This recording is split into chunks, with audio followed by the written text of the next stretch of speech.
कुछ अनुभव ऐसे होते हैं जिन्हें हम किसी से कह भी नहीं पाते, क्योंकि जैसे ही शब्द देने की कोशिश करते हैं लगता है कि उनका अर्थ छोटा हो जाता है।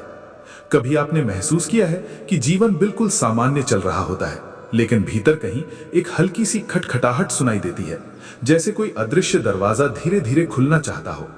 यह आवाज बाहर से नहीं आती, ये भीतर के उस हिस्से से आती है जिसे हम अक्सर भागदौड़, चिंता और अपेक्षाओं की धूल में दबा देते हैं। और जब ही खटखटाहट तेज होती है तब लगता है कि जो कुछ अब तक जीवन समझते थे वो केवल सतह थी, असली यात्रा तो अभी शुरू हुई है। मनुष्य का जीवन बाहर से जितना भरा हुआ दिखता है, भीतर उतना ही खाली भी हो सकता है। हम रिश्ते बनाते हैं, लक्ष्य तय करते हैं, सफलताएं पाते हैं, पर एक शांत क्षण में अचानक लगता है कि कुछ अब भी अधूरा है। श्रीमद् भगवद गीता में अर्जुन भी इसी तरह खड़े थे, सब कुछ होते हुए भी भीतर से टूटा हुआ मन, दिशाहीन बुद्धि और एक गहरा प्रश्न कि मैं क्या करूं।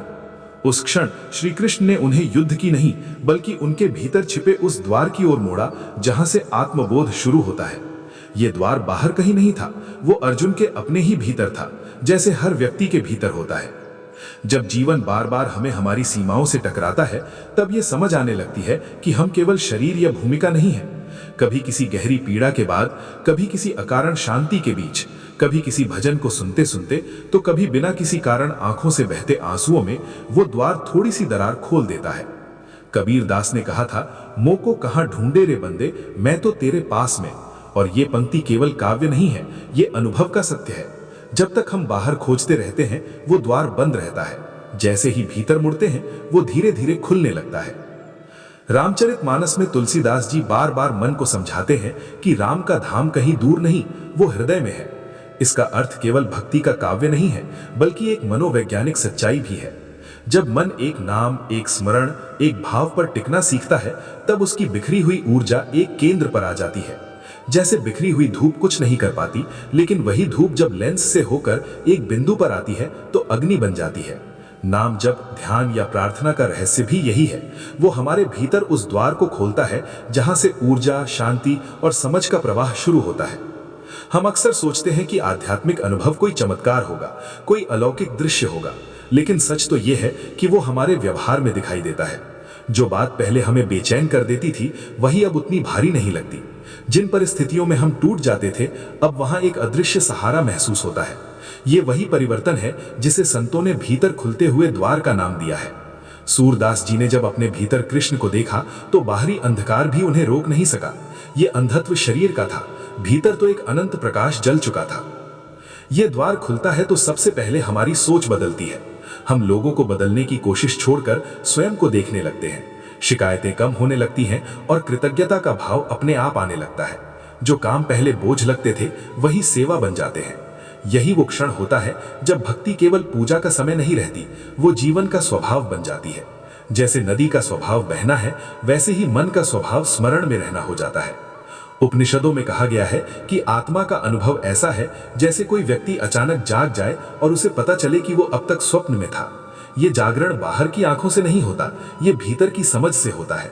जब ये समझ आती है कि हम केवल परिस्थितियों के दास नहीं हैं बल्कि चेतना के अंश हैं, तब भय कम होने लगता है। मृत्यु का डर भी उतना गहरा नहीं रहता, क्योंकि जो भीतर का अनुभव है वो नश्वर नहीं लगता। इस यात्रा में सबसे सुंदर बात यह होती है कि ये किसी विशेष स्थान, समय या परिस्थिति पर निर्भर नहीं करती। चलते फिरते, काम करते, लोगों से बात करते हुए भी वो स्मरण बना रहता है। यही वो अवस्था है जिसे गीता में योग कहा गया है, जहां बाहरी कर्म चलते रहते हैं लेकिन भीतर एक शांत साक्षी जागृत रहता है। और जब ये साक्षी जागता है तब जीवन की हर घटना एक शिक्षा बन जाती है। कभी कभी ये द्वार दर्द के माध्यम से खुलता है। जब सब कुछ छिन जाता है तब जो बचता है वही सत्य होता है। उस समय यदि व्यक्ति नाम का सहारा ले ले तो उसे पता चलता है कि वो अकेला नहीं है।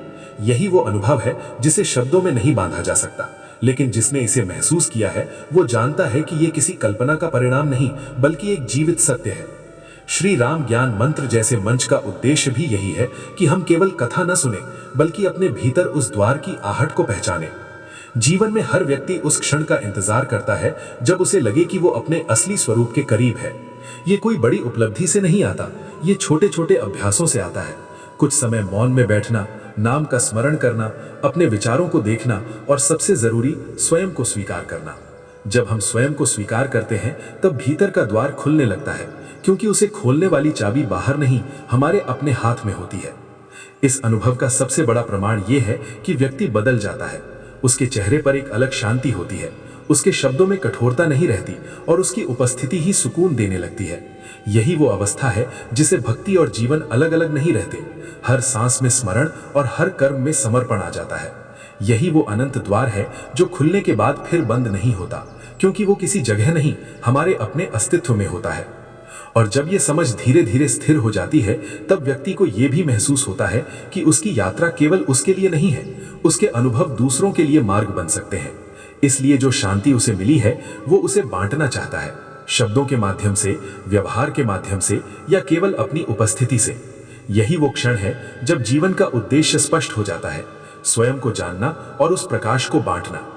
यदि आज आपके भीतर भी कोई हल्की सी खटखटाहट हो रही है, यदि कभी बिना कारण शांति महसूस होती है, यदि कभी नाम लेते लेते आंखें नम हो जाती हैं, तो समझ लीजिए कि वो द्वार खुलने की शुरुआत है।